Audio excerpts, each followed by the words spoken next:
क्या तुम मेरे एक दिन के बॉयफ्रेंड बनोगे? उस लड़की के कहे ये शब्द मेरे कानों में गूंज रहे थे।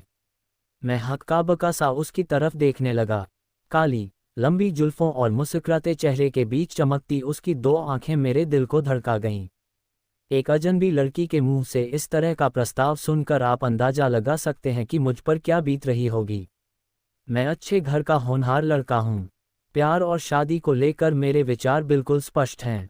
बहुत पहले एक बार प्यार में पड़ा था, पर हमारी लव स्टोरी अधिक दिनों तक नहीं चल सकी। लड़की बेवफा निकली। वह न सिर्फ मुझे बल्कि दुनिया छोड़कर गई और मैं अकेला रह गया। लाख चाह कर भी मैं उसे भुला नहीं सका। सोच लिया था कि अब अरेंज्ड मैरिज करूंगा। घर वाले जिसे पसंद करेंगे उसे ही अपना जीवनसाथी मान लूंगा। अगले महीने मेरी सगाई है। लड़की को मैंने देखा नहीं है, पर घर वालों को वह बहुत पसंद आई है। फिलहाल मैं अपने मामा के घर छुट्टियां बिताने आया हूँ। मेरे घर पहुंचते ही सगाई की तैयारियां शुरू हो जाएंगी। बोलो ना, क्या तुम मेरे साथ? उसने फिर अपना सवाल दोहराया। मैं तो आपको जानता भी नहीं। फिर कैसे? मैं उलझन में था।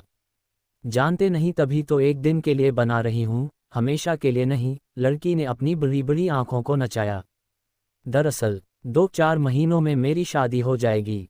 मेरे घर वाले बहुत रूढ़िवादी हैं। बॉयफ्रेंड तो दूर, कभी मुझे किसी लड़के से दोस्ती भी नहीं करने दी। मैंने अपनी जिंदगी से समझौता कर लिया है। घर वाले मेरे लिए जिसे ढूंढेंगे उससे आंखें बंद कर शादी कर लूंगी। मगर मेरी सहेलियां कहती हैं कि शादी का मजा तो लव मैरिज में है, किसी को बॉयफ्रेंड बनाकर जिंदगी एंजॉय करने में है। मेरी सभी सहेलियों के बॉयफ्रेंड हैं, केवल मेरा ही कोई नहीं है। ये भी सच है कि मैं बहुत संवेदनशील लड़की हूँ। किसी से प्यार करूंगी तो बहुत गहराई से करूंगी। इसी वजह से इन मामलों में फंसने से डर लगता है। मैं जानती हूं कि मैं तुम्हें आजकल की लड़कियों जैसी बिल्कुल नहीं लग रही होंगी, बट बिलीव मी, ऐसी ही हूं मैं। फिलहाल मुझे यह महसूस करना है कि बॉयफ्रेंड के होने से जिंदगी कैसा रुख बदलती है, कैसा लगता है सब कुछ, बस यही देखना है मुझे। क्या तुम इसमें मेरी मदद नहीं कर सकते? ओके, पर कहीं मेरे मन में तुम्हारे लिए फीलिंग्स आ गई तो क्या है? वन नाइट स्टैंड की तरह हमें एक दिन के इस अफेयर को भूल जाना है। ये सोच कर ही मेरे साथ आना। बस एक दिन खूब मस्ती करेंगे, घूमेंगे फिरेंगे। बोलो क्या कहते हो? वैसे भी मैं तुमसे 5 साल बड़ी हूँ। मैंने तुम्हारे ड्राइविंग लाइसेंस में तुम्हारी उम्र देख ली है। ये लो, रास्ते में तुमसे गिर गया था, यही लौटाने आई थी। तुम्हें देखा तो लगा कि तुम एक शरीफ लड़के हो। मेरा गलत फायदा नहीं उठाओगे, इसीलिए यह प्रस्ताव रखा है। मैं मुस्कुराया। एक अजीब सा उत्साह था मेरे मन में। चेहरे पर मुस्कुराहट की रेखा गहरी होती गई। मैं इनकार नहीं कर सका। तुरंत हामी भरता हुआ बोला, ठीक है, परसों सुबह 8 बजे इसी जगह आ जाना। उस दिन मैं पूरी तरह तुम्हारा बॉयफ्रेंड हूँ। ओके थैंक यू, कहकर मुस्कुराती हुई वह चली गई। घर आकर भी मैं सारा समय उसके बारे में सोचता रहा। 2 दिन बाद तय समय पर उसी जगह पहुंचा तो देखा वह बेसब्री से मेरा इंतजार कर रही थी। हाय डियर, कहते हुए वह करीब आ गई।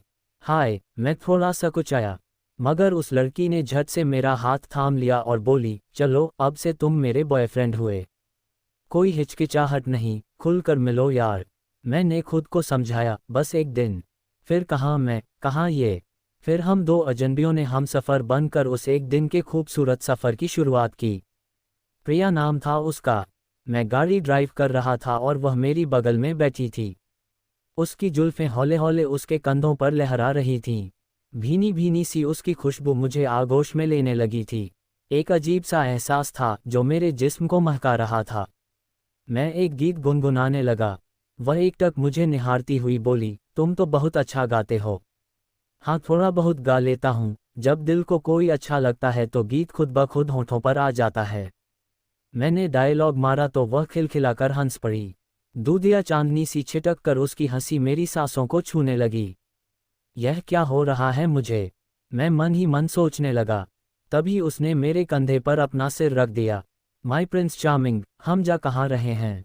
जहाँ तुम कहो। वैसे मैं यहाँ की सबसे रोमांटिक जगह जानता हूँ, शायद तुम भी जाना चाहोगी। मेरी आवाज़ में भी शोखी उतर आई थी। श्योर, जहाँ तुम चाहो ले चलो। मैंने तुम पर 100% विश्वास किया है। पर इतने विश्वास की वजह? किसी किसी की आंखों में लिखा होता है कि वह 100% विश्वास के योग्य है। तभी तो पूरी दुनिया में एक तुम्हें ही चुना मैंने अपना बॉयफ्रेंड बनाने को। देखो तुम मुझसे इमोशनली जुड़ने की कोशिश मत करो, बाद में दर्द होगा। किसे? तुम्हें या मुझे? शायद दोनों को। नहीं, मैं प्रैक्टिकल हूँ। मैं बस एक दिन के लिए ही तुमसे जुड़ रही हूँ, क्योंकि मैं जानती हूँ हमारे रिश्ते को सिर्फ इतने समय की ही मंजूरी मिली है। हाँ, वह तो है। मैं अपने घर वालों के खिलाफ नहीं जा सकता। अरे यार, खिलाफ जाने को किसने कहा? मैं तो खुद पापा के वचन में बंधी हूँ। उनके दोस्त के बेटे से शादी करने वाली हूँ। 6-7 महीनों में वह इंडिया आ जाएगा और फिर चट मंगनी पट विवाह। हो सकता है मैं हमेशा के लिए पेरिस चली जाऊं, उसने सहजता से कहा। तो क्या तुम भी कुछ कुछ होता है मूवी की सिमरन की तरह किसी अजनबी से शादी करने वाली हो, जिसे तुमने कभी देखा भी नहीं है? कहते हुए मैंने उसकी आंखों में झांका। वह हंसती हुई बोली, हाँ ऐसा ही कुछ है। पर चिंता न करो, मैं तुम्हें शाहरुख यानी राज की तरह अपनी जिंदगी में नहीं आने दूंगी। शादी तो मैं उसी से करूंगी जिससे पापा चाहते हैं। तो फिर यह सब क्यों? मेरे इमोशंस के साथ क्यों खेल रही हो? अरे यार, मैं कहाँ खेल रही हूँ। फर्स्ट मीटिंग में ही मैंने साफ कह दिया था कि हम केवल एक दिन के रिश्ते में हैं।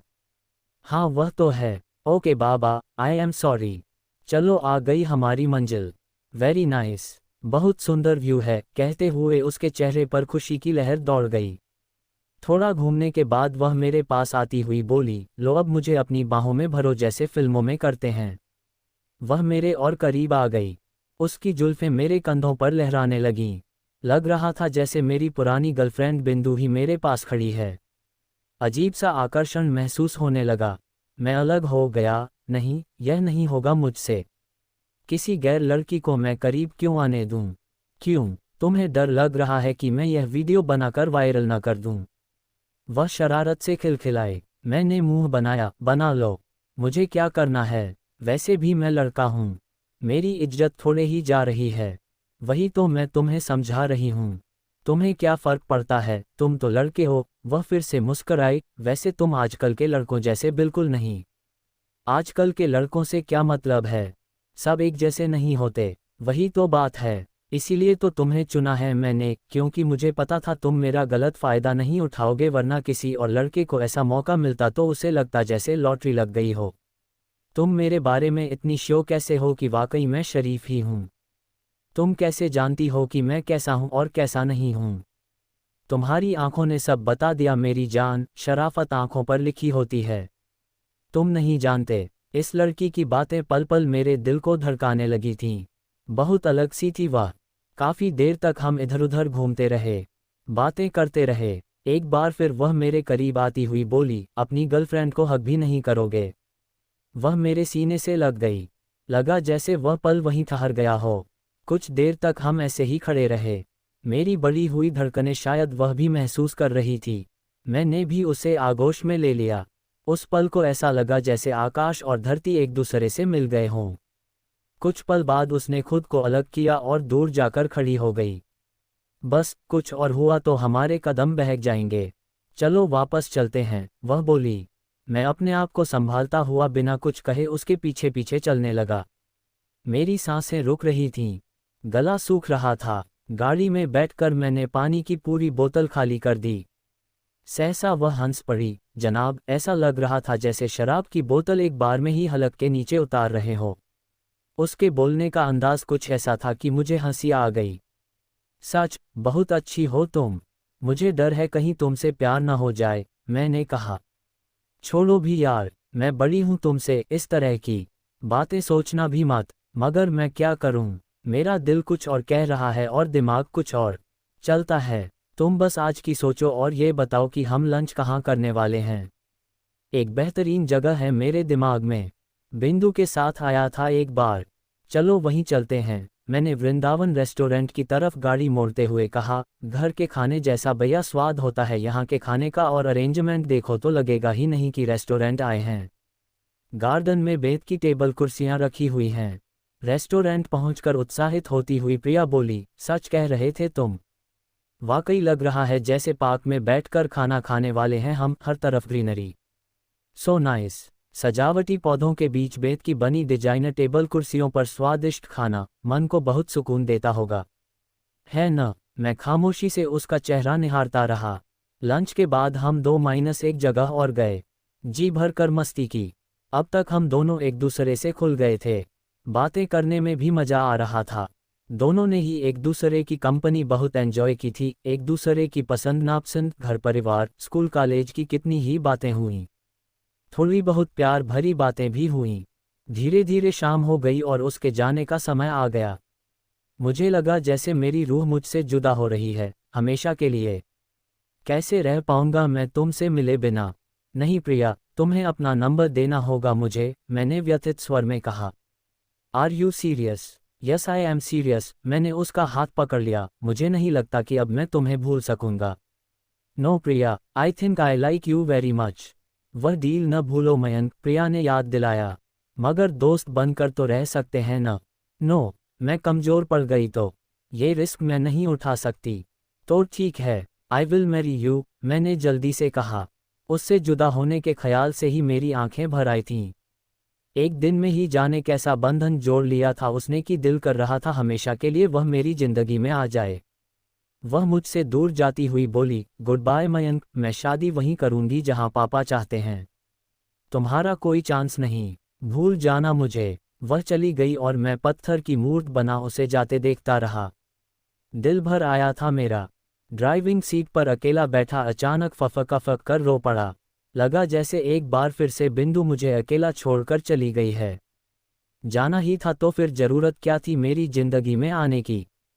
किसी तरह खुद को संभालता हुआ घर लौटा। दिन का चैन, रात की नींद सब लुट चुकी थी। जाने कहाँ से आई थी वह और कहाँ चली गई थी। पर एक दिन में मेरी दुनिया पूरी तरह बदल गई थी। देवदास बन गया था मैं। इधर घर वाले मेरी सगाई की तैयारियों में लगे थे।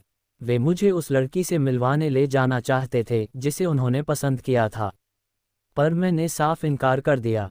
मैं शादी नहीं करूंगा। मेरा इतना कहना था कि घर में कोहराम मच गया। क्यों, कोई और पसंद आ गई? माँ ने अलग ले जाकर पूछा। हाँ, मैंने सीधा जवाब दिया। तो ठीक है, उसी से बात करते हैं। पता और फ़ोन नंबर दो। मेरे पास कुछ नहीं है। कुछ नहीं, ये कैसा प्यार है? माँ ने कहा। क्या पता माँ, वह क्या चाहती थी। अपना दीवाना बना लिया और अपना कोई अता पता भी नहीं दिया। फिर मैंने उन्हें सारी कहानी सुनाई तो वे खामोश रह गईं। 6 माह बीत गए। आखिर घर वालों की जिद के आगे मुझे झुकना पड़ा। लड़की वाले हमारे घर आए। मुझे जबरन लड़की के पास भेजा गया। उस कमरे में कोई और नहीं था। लड़की दूसरी तरफ चेहरा किए बैठी थी। मैं बहुत अजीब महसूस कर रहा था। लड़की की तरफ देखे बगैर मैंने कहना शुरू किया, मैं आपको किसी भ्रम में नहीं रखना चाहता। दरअसल मैं किसी और से प्यार करने लगा हूं और अब उसके अलावा किसी से शादी का ख्याल भी मुझे रास नहीं आ रहा। आई एम सॉरी, आप इस रिश्ते के लिए न कह दीजिए। सच में न कह दूं। लड़की के स्वर मेरे कानों से टकराए तो मैं हैरान रह गया। ये तो प्रिया के स्वर थे। मैंने लड़की की तरफ देखा तो दिल खुशी से झूम उठा। ये वाकई प्रिया ही थी। तुम? हाँ मैं। कोई शक? वह मुस्कराए। पर वह सब क्या था प्रिया? दरअसल मैं अरेंज नहीं, लव मैरिज करना चाहती थी। अतः पहले तुमसे प्यार का इजहार कराया, फिर इस शादी के लिए रजामंदी दी। बताओ कैसा लगा मेरा सरप्राइज? बहुत खूबसूरत। मैंने पल भर भी देर नहीं की कहने में और फिर उसे बाहों में भर लिया।